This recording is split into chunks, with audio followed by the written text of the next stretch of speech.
என்னம்மா செஞ்சிருக்க? இந்தாங்க சட்னி. அம்மா பூங்கோடி, நான் இன்னைக்கு வேலைக்கு வரலம்மா, லீவ் சொல்லிடுமா. என்னாச்சுக்கா, எங்க ரெடி ஆயிட்டு இருக்க? தம்பி புடவை தைச்சிருக்காம்மா, அதனால தான் நான் போயின்னு இருக்கேம்மா. தம்பி. அக்கா வாக்கா.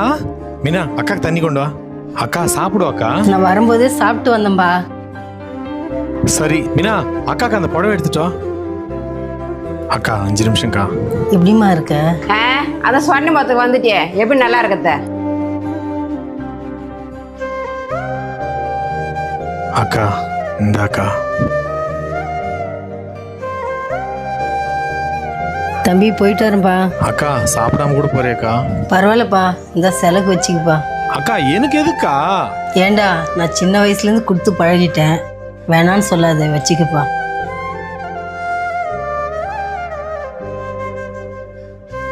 பாத்தியாடி எங்க அக்காவோட பாஸ்தை? இதெல்லாம் உனக்கு புரியாதுடி. ஏக்கா 500 ரூபாய் புடவைக்காக 1000 ரூபாய் கூலி விட போறியா? காசு நாளைக்கு கூட சம்பாரிச்சிக்கலாமா, ஆனால் நான் போனேன் என் தம்பி சந்தோஷப்படுவாமா.